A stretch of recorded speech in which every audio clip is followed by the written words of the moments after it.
इमामिया बारा फामिया foundation Barcelona के ज़ेर इंतजाम नवाज़ रसूल जिगरे गोशा बतूल हज़रत इमाम हुसैन और करबला के दीगर शहदा को पुरसा पेश करने और लाजवाल कुर्बानियों को खिराज अकीदत पेश करने के लिए मजलिस हुई, जिसमें सैकड़ों मर्दों, खवातीन और बच्चों ने शिरकत की।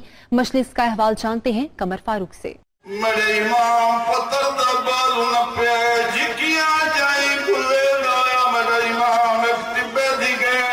शुहदाए करबला को पुरसा पेश करने और उनकी लाजवाल कुर्बानियों को खराज अकीदत पेश करने के लिए मजलिस का एहतमाम किया गया। मजलिस में खवातीन की भी बड़ी तादाद शरीक थी, जिनके लिए अलग खेमा लगाया गया था। अल्लामा सैयद मोहम्मद अहसन नकवी और दीगर जाकिरीन ने मजलिस से खिताब किया। कायनात का कोई शख्स भी ये जिक्र ना करे तो खुद रब इसका जिक्र कर रहा है, अल्लाह का रसूल इसका जिक्र कर रहा है। करबला एक दर्स है, करबला एक स्टोरी नहीं है, एक कहानी नहीं है लोगों को सुनाने के लिए।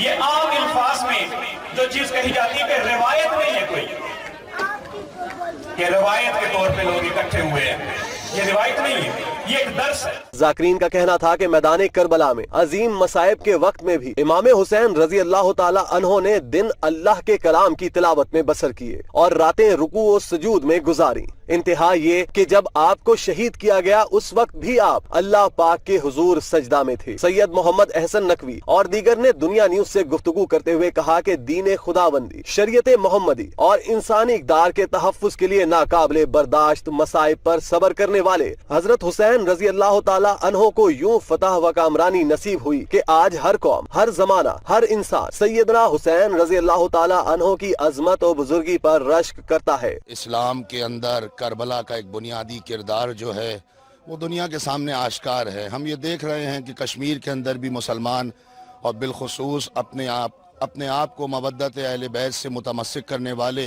किस तरह से अपनी ज़िंदगियों को बसर कर रहे हैं और किस रास्ते से गुजर रहे हैं।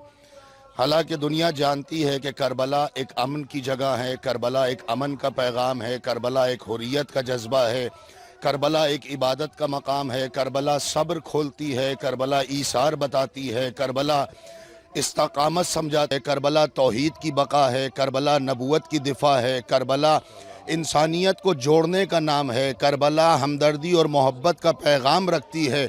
लिहाजा आलम इस्लाम को चाहिए कि अपने आप को उस दौर से लेकर आज तक उस करबला से मुतमस्सिक रखें जो पैगाम अमन है, जो पैगाम मोहब्बत है।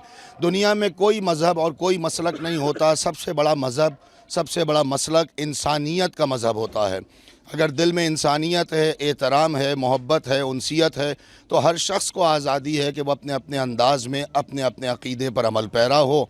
और हमारी हमेशा से कोशिश रही, हम मकतब तशय्युअ के हवाले से ये बात हमेशा कहते रहे कि हम दुनियाए कायनात में वो अमन पसंद कौम हैं जो करबला से मुतमस्सिक होकर मोहब्बत और अखुवत और भाईचारगी और ईमान और तक़वे और परहेज़गारी और सब्र और इस्तक़ामत का पैगाम देते हैं। हमारा ताल्लुक़ कभी किसी उन्वान से भी उसमें नहीं रहा कि हम तफ़रक़ा चाहते हों या हम फ़साद चाहते हों। नहीं, हमारे तो इमाम मज़लूम का पैगाम भी यही था कि मैं मदीना इसलिए नहीं छोड़ रहा कि मुझे फ़साद करना है या तख्त चाहिए या ताज चाहिए। नहीं, इस्लाह उम्मती जद्दी का मामला है और मैं अमर बिल मारूफ़ और नही अनिल मुनकर के लिए जा रहा हूँ। पैगाम करबला ये है कि अमन व अमान का पैगाम है। हज़रत इमाम हुसैन अलैहिस्सलाम ने हिजरी सन 1400 में जो अपने बच्चों बाल बच्चों को जो कुर्बानी देकर हमें सब बताया है। मुहर्रम के हवाले से ये जो प्रोग्राम हम कर रहे हैं यहाँ 10 मुहर्रम तक, ये पहले मुहर्रम से लेके आज तक जो भी फैसिलिटीज़ हमें प्रोवाइड की गई है एजेंटों मंतों की तरफ से, हम उनके नहायत शुक्रगुज़ार हैं। हमें इतना पुरसकून माहौल जैसे अपने मुल्क में हम मुहर्रम कर रहे हैं ऐसे उन्होंने प्रोवाइड किया, लिहाजा हम दिली उनका शुक्रगुज़ार हैं तहे दिल से। यहाँ हम बिला खौफ व ख़तर अपनी मुहर्रम की तमाम जो मुहर्रम की रसूमात हैं, स्पेशली रात के और दिन के प्रोग्राम इंतहाई बाखूबी तरीके से अंजाम दे रहे हैं। दुआ है मोहम्मद व आले मोहम्मद के सदक़े कि कभी इसी किस्म का माहौल हमें पाकिस्तान में भी मुयस्सर आए। आज का जो यौम अशूर का दिन है ये सार और कुर्बानी का दिन है। یہ نواسہ رسول کا دن ہے، یہ تمام امت مسلمہ کا دن ہے، ہم آپس میں اتفاق و اتحاد میں رہنے کا یہ دن ہے۔ مجلس کے شرکاء شہدائے کربلا کے مصائب سن کر زاروں قطار روتے رہے۔ اس موقع پر علماء کرام شرکاء کو ہر حال میں صبر و استقلال کی تلقین کرتے رہے۔